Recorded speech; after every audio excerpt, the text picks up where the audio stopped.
I was on the edge of my seat when Oscar had his outburst in front of Agnes, in front of the whole family. But when he had his outburst, I was on the edge of my seat because I assumed Oscar was going to tell her what was going on. He did not. However, at the end, I recognized that everybody understood better on what was happening and why Oscar felt so strongly about John's death.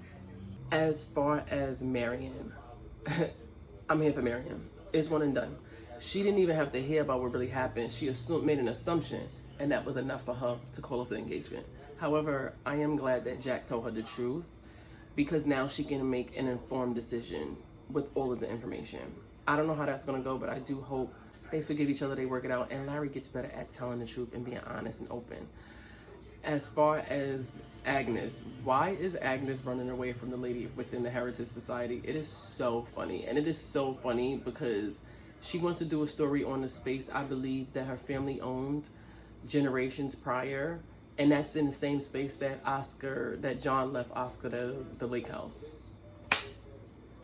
Anyway, I am glad that Bertha gave Gladys her little book of tricks on how to handle it, because Gladys went in that closet and found Hector's backbone and put it and installed it. She reinstalled Hector's backbone for him because he needed it.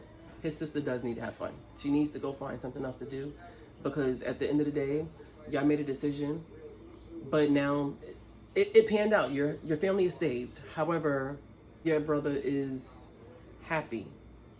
He wants to be about his business. I hope that George is fine, because it's no fun without him there, right? However, I know Clay had something to do with that. And I knew Clay had something to do with those mines, because it felt like he was rushing Mr. Russell to settle those mines anyway a few episodes ago. Because I always felt like it was something he was hiding. So I'm glad that Larry went back in and got his own analysis and got the information so they can get that right away. Miss Ernestine brought that bone over to Mrs. Kirkland, and that was all Mrs. Kirkland needed. That's all of the battery she needed, honey. She jumped in the carriage so fast and brought that back to Dr. Kirkland. At the end of the day, I don't really think Dr. Kirkland is as bothered. I think it bothers because his mother heard about it first, and it's hard for him to package it to her. So that's where I think the problem is. But I do feel like him and Peggy is going to work it out, because he got it bad for Peggy, and Peggy got it bad for him.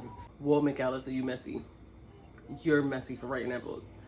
Super messy. And I'm not even mad at them, at society, for being mad at you, because that was messy.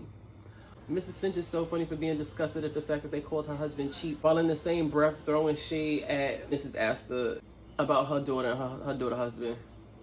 Like, be for real. It was funny though.